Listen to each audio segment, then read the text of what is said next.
Well, hello, friends. I must say that our quantum jumping site has attracted so very much attention, much more than we anticipated, and we anticipated quite a lot because quantum jumping has helped so many people over the years that I've been teaching it.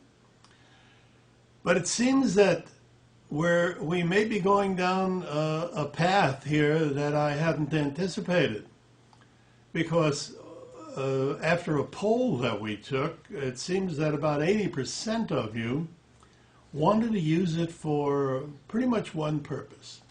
And that purpose is how to attract wealth, money, money, money.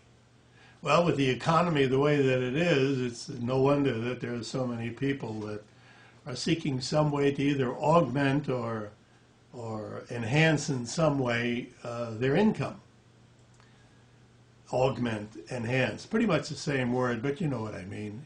You want more.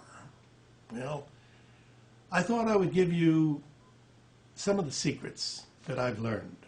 Secrets? Well, some of the methods, some of the techniques, you might say. I'm going to do this in 3 parts so that we can spend a little more time with each part. And the first part may not seem as though it has anything to do with attracting money, but it's something that has stood me in very good stead over the years.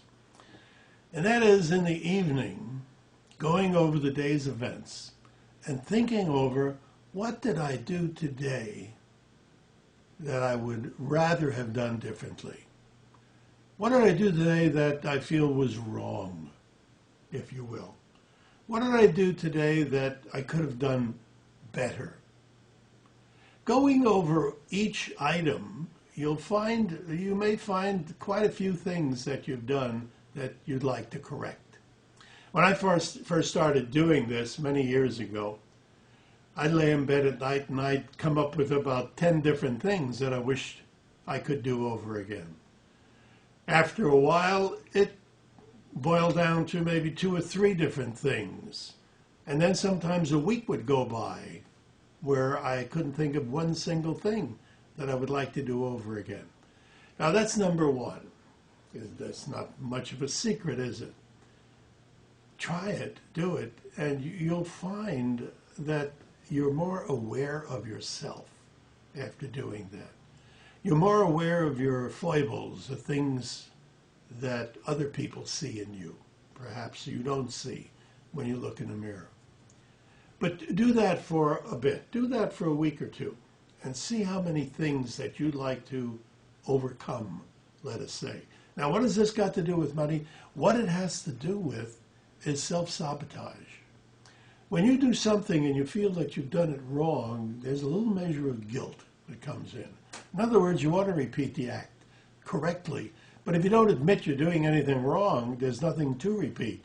It festers in your inner conscious, and it chews away and causes a great deal of limitations. Now, what is a limitation? What is a limiting factor in your life? What does that do?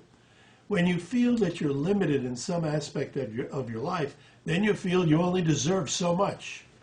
I'm limited, let's say, in my relationships, and therefore I only deserve so much in the way of friends or friendship. I'm limited in the way of wealth, and so I am not happy unless I fit into a particular niche.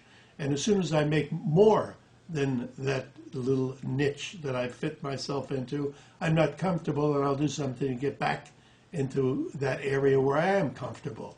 Limitations cause more people problems with respect to not only money, but health, relationships, and a myriad of things. Now, this will help in that department. So once again, number 1, what you want to do is go over your day, every day, in the evening. What did I do today that I would have rather have done a little bit differently? When you reach a point where 2, 3, 4 days goes by, and you can't think of anything that you did that day that you do differently, then you're there. Then you're ready for the next step. The next step will be coming up soon. Look for it.